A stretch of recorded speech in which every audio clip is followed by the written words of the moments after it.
Salut, salut aux organisations présentes, salut et remerciements aux camarades qui année après année créent les conditions pour que le rassemblement soit possible. Bravo à toutes et tous ceux qui sont venus aujourd'hui. Georges Abdallah, le syndicat de la Confédération Générale du Travail, te salue fraternellement et te remercie pour la lettre que tu nous as adressée, qui a été lue aujourd'hui. Cette lettre, nous la transmettrons à nos syndicats et tes mots, une fois encore, nous les rejoignons. Ils expliquent certainement pourquoi tu es toujours en prison, parce que nous disons que si Georges Abdallah n'était pas communiste, si Georges Abdallah ne combattait pas pour la libération de la Palestine, il y a longtemps qu'il serait sorti de prison.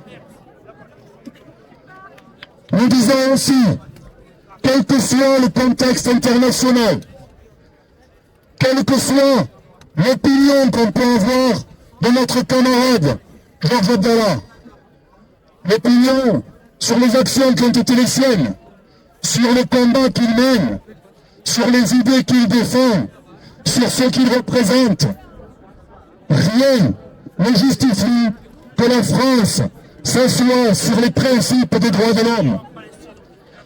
Rien ne justifie une incarcération de 40 ans. Rien ne justifie que Georges passe sa vie en prison. Le droit français doit être rétabli. Georges Abdallah doit être libéré au plus vite.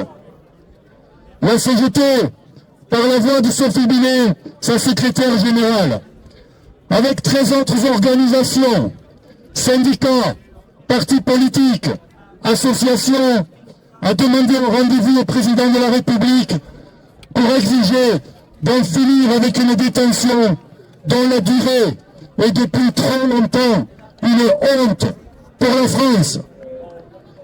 Nous disons que ce n'est pas au pouvoir exécutif de décider du maintien de Georges Abdallah en prison, ni de sa libération, c'est à la justice d'en décider. Toutes les conditions sont réunies pour que le ministre concerné prenne sans attendre un avis d'expulsion vers le Liban.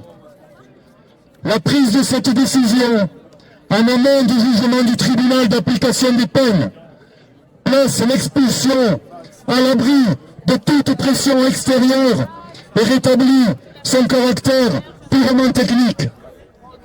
Une fois ces conditions réunies, c'est à la justice qu'il appartiendra en toute responsabilité, en toute indépendance et de manière effective de se prononcer sur la libération de Georges Abdallah, comme elle l'a déjà fait positivement par 2 fois.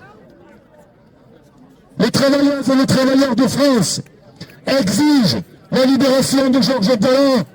C'est pourquoi la CGT appelle ces organisations qui se battent pour l'émancipation au quotidien à renforcer et multiplier toutes les initiatives jusqu'à ce que Georges soit libéré. Libération de Georges Abdallah.